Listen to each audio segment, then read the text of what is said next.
Hola chicos, ¿cómo están? Bienvenidos a una nueva clase de anatomía macroscópica. Yo soy la doctora Joyce Tolati de la Universidad de Oriente en la cátedra de Anatomía 1.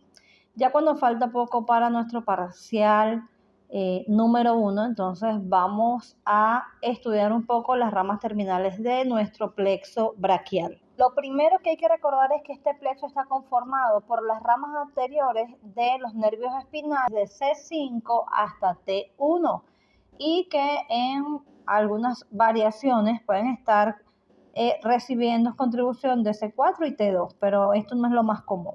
Estas van a ser unas anastomosis o uniones entre ellos que me van a conformar entonces a los troncos primarios del plexo braquial. C5 y C6 entonces me van a conformar al tronco primario superior. C7 solo me va a conformar al tronco medio. Y C8 con T1 y muchas veces con contribución de T2, entonces me va a conformar al tronco inferior. Cada uno de estos ramos entonces van a darme a su vez una rama anterior y una rama posterior. La rama anterior del tronco superior y el tronco medio se van a unir para formar el fascículo lateral o tronco secundario. La rama anterior del tronco inferior, entonces, ella solita me va a dar al fascículo medial del plexo braquial, que sería el tronco secundario medial. Y todas las ramas posteriores de los troncos primarios me van a dar al fascículo posterior. De los fascículos van a dar entonces los ramos terminales de este plexo braquial, dentro de los cuales vamos a estudiar al músculo cutáneo, al axilar, el radial, mediano y cubital. El primero que vamos a estudiar entonces es el músculo cutáneo, que es un nervio que se va a originar de los fascículos, del fascículo lateral del plexo braquial de las raíces cervicales C5, C6 y C7. En cuanto a su trayecto, tenemos que nace en la fosa axilar, oblicuo hacia abajo y lateral, y que va a cruzarnos el tendón del músculo subescapular y llega al músculo coracobraquial, al cual va a atravesar de posterior a anterior de manera oblicua, quedándose en estrecha relación a la cara superficial o anterior de este músculo y también compartiendo relación con el músculo braquial anterior del brazo, quedándose en un espacio entre el plano superficial conformado por el bíceps braquial y el plano profundo conformado por el coracobraquial y el braquial anterior. En este compartimiento anterior del brazo va a cruzar el eje de medial lateral, perforando la fascia braquial y terminando en los planos subcutáneos. Una vez que este nervio va a atravesar al músculo coracobraquial de posterior a anterior, entonces va a inervarme a el braquial anterior, al mismo coracobraquial e incluso al bisebraquial.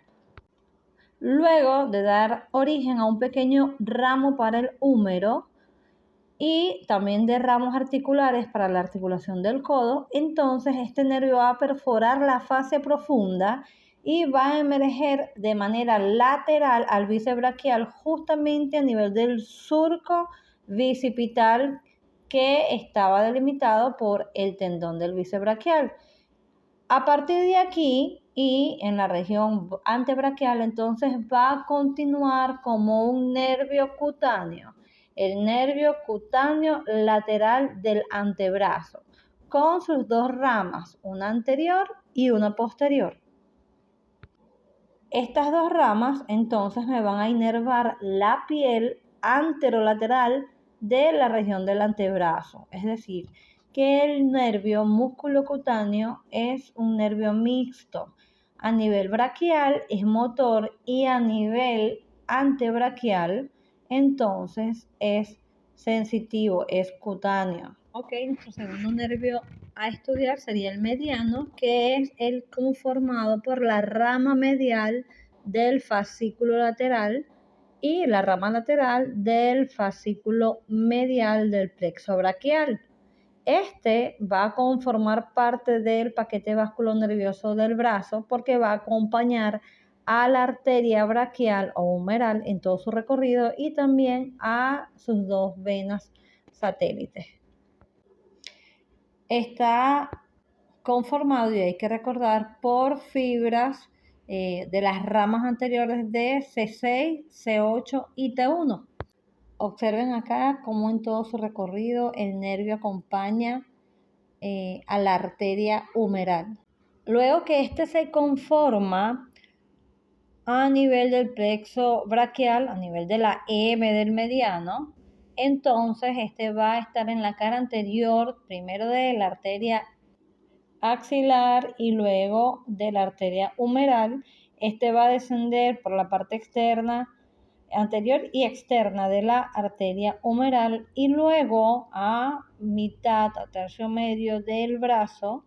Entonces va a cruzarla por su cara anterior y se va a tornar medial a la misma, ocupando el conocido canal bicipital interno o medial, siempre estando por delante del tabique intermuscular interno y acompañando a la arteria como su nervio satélite. Luego que este cruza la cara anterior de la arteria humeral, posicionándose del lado medial y por delante del tabique intermuscular medial, entonces va a descender de manera casi vertical hacia el surco bicipital interno. A medida que este va discurriendo o tratando de acercarse a este surco, entonces se va separando de la arteria humeral, haciéndose cada vez más medial y va a atravesar la articulación del codo entre la cabeza humeral y la cabeza cubital del músculo pronador redondo. Hasta aquí nuestro nervio mediano no da ramas nerviosas a ninguna estructura, pero una vez que traspasa la articulación del codo, entonces comienza a inervar a los músculos a través de los cuales o con los cuales tiene relación. Los primeros sería el músculo pronador redondo, tanto en su cabeza humeral como su cabeza cubital.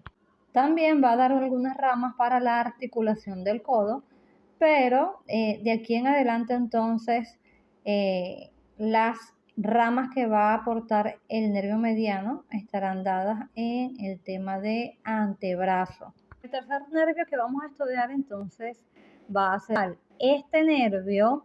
También es un nervio de transición. ¿Qué quiere decir esto? Que él va a pasar por la zona de la axila, por la parte del brazo y no va a aportar ninguna inervación a esta zona. Este nervio está conformado por el fascículo medial enteramente, es decir, por las ramas anteriores de los nervios espinales C8 y T1.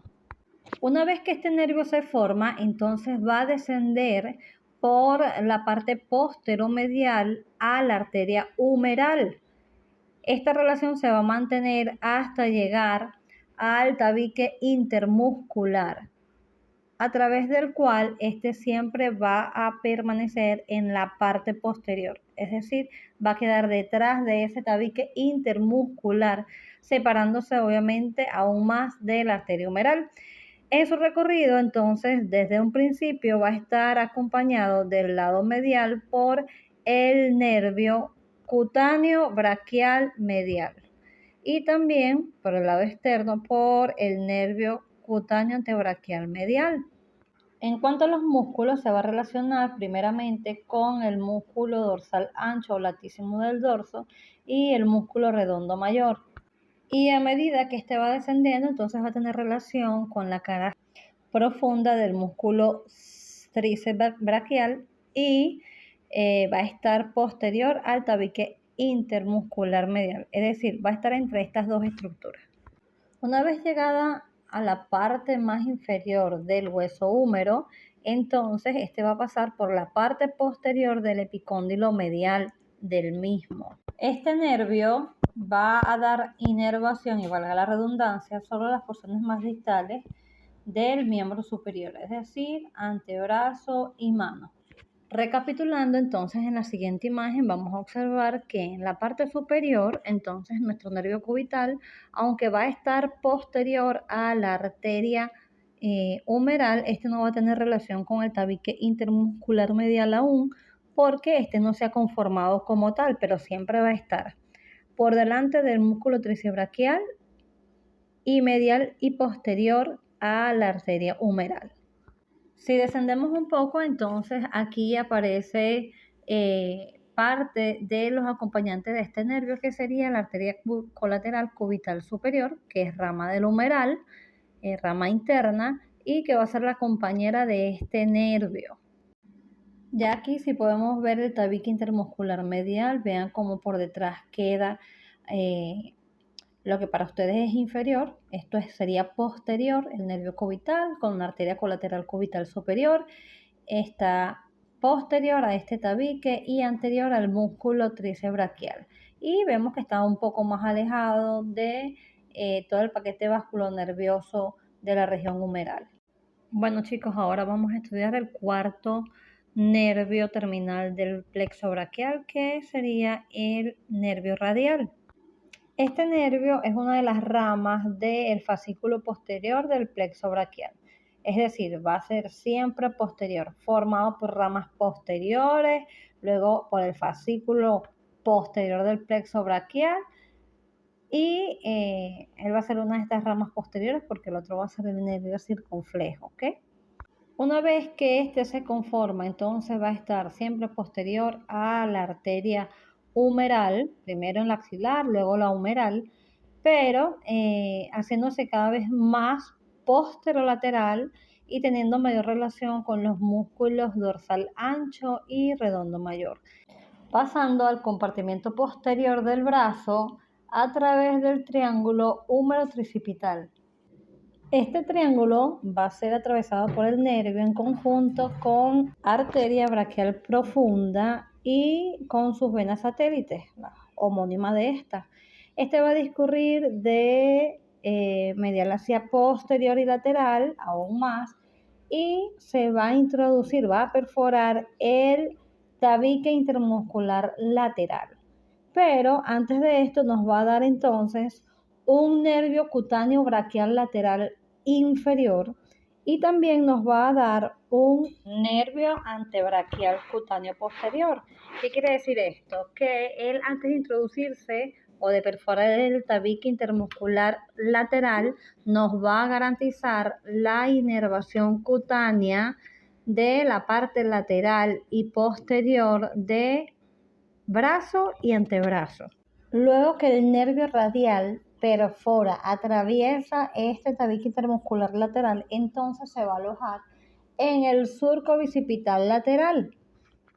Allí en el surco bicipital lateral, entonces, profundo al músculo braquiorradial, él va a dar dos ramas, una profunda que va a ser la parte motora y una superficial que nos va a ayudar con la inervación sensitiva. Es así como el nervio radial entonces pasa del compartimiento posterior del brazo hacia el compartimiento anterior, perforando el tabique intermuscular lateral.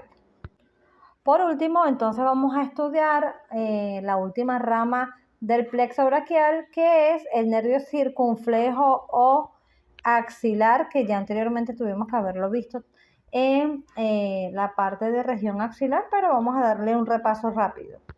Este nervio es rama terminal del fascículo posterior del plexo braquial conformado por C5 y C6. Tiene contribución de todas las demás ramas anteriores que conforman a el fascículo posterior, pero estas son las dos ramas que más contribuyen a la formación de este nervio, C5 y C6. Este nervio es un nervio corto, solo destinado a la parte del hombro y nos va a dar una primera rama articular para dicha articulación. Inmediatamente a la formación de este nervio del fascículo posterior, entonces va a hacerse aún más posterior, atravesando la zona escapular a través del cuadrilátero húmero tricipital o espacio laterosuperior de la axila, el cual está conformado por la cabeza larga del tríceps braquial, arriba el subescapular, abajo el redondo mayor y hacia el lateral la diáfisis y cabeza del húmero. ¿Ok? Entonces, este nervio va acompañado de la arteria circunfleja humeral posterior, rama de la tercera porción de la arteria axilar. Este nervio, luego de su salida del cuadrilátero húmero tricipital, entonces va a dar sus ramas, va a dar una rama articular como lo dije anteriormente y va a dividirse finalmente en una rama posterior y una rama anterior. La rama anterior va a inervar a los fascículos anteriores del músculo deltoides, mientras que la rama posterior me va a inervar al músculo redondo menor y al deltoides como únicos músculos inervados por este nervio circunflejo. Este nervio tiene una rama cutánea braquial externa o lateral superior. Recuerden que la inferior nos las daba el radial. Entonces, esta rama terminal cutánea va a ser la responsable de la sensibilidad de la parte lateral o externa del hombro y del brazo. Ok, vamos a pasar ahora a hablar un poco de la sensibilidad superficial, teniendo en cuenta que el miembro superior ya de por sí lo tenemos dividido en una porción, un compartimiento anterior y uno posterior, pero a su vez, entonces vamos a trazar una línea imaginaria que me divida a dicho miembro en una porción lateral y una porción medial. Y en base a esto es que están los nervios cutáneos. Vamos a tener unos que van a dar la inervación cutánea medial y otros que van a dar la inervación cutánea lateral. Nuestra sensibilidad superficial del miembro superior entonces va a comenzar en la parte medial del hombro por el nervio supraclavicular que forma parte del plexo cervical, específicamente de las ramas anteriores C3 y C4. Luego, nuestro nervio axilar va a dar el nervio cutáneo braquial lateral superior, que estas serían ramas de C5 y C6. Nuestro nervio radial nos va a dar tanto un nervio cutáneo braquial lateral inferior, que también proviene de C5 y C6, y un nervio cutáneo antebraquial posterior, ramas de C6 y C7. El nervio cutáneo braquial lateral inferior entonces me va a inervar la parte inferior lateral del brazo. Y el nervio cutáneo antebraquial posterior me va a inervar la parte posterior. ¿Ok? Cabe recalcar que también el nervio cutáneo braquial me va a inervar la parte braquial, obviamente, en la región posterior. En la parte medial del antebrazo, tanto anterior como posterior, entonces, el nervio cutáneo antebraquial medial, rama directa del plexo braquial, nos va a dar la inervación cutánea. En conjunto con el nervio cutáneo braquial medial, ambos ramas de C8 con T1 y posiblemente hasta contribución del T2, nos va a dar entonces la inervación de la cara medial, tanto posterior como anterior, a nivel del brazo. Ahora bien, recuerden que el nervio músculo cutáneo entonces era motor a nivel braquial, pero cuando pasaba a nivel del surco bicipital lateral, este se convertía en superficial y daba una rama terminal anterior y una posterior, que es el nervio cutáneo antebraquial lateral, tanto anterior como posterior, y me va a inervar esta zona, tanto anterior como anterior, y valga la redundancia. A nivel de la mano, entonces, son 3 los nervios que van a dar la inervación superficial. En la parte interna, tanto medial anterior como medial posterior, el nervio ulnar nos va a inervar el quinto dedo y la parte lateral del cuarto dedo o anular. El nervio mediano entonces nos va a inervar la parte central de la mano, incluso la parte tenar, a excepción de la parte más basal del pulgar. Y en la parte dorsal entonces nos va a inervar el territorio que corresponde a la falange distal del primero, segundo y tercer dedo y la parte lateral de la falange distal del cuarto dedo.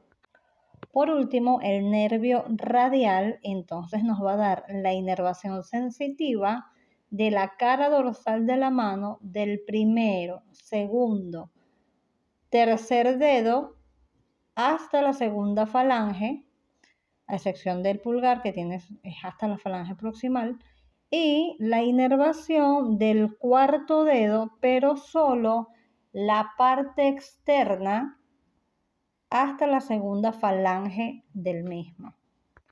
Con esto terminamos todo lo concerniente a los ramos terminales derivados del plexo braquial hasta la región braquial. Recuerden que la inervación a nivel antebraquial ya es parte de otro tema.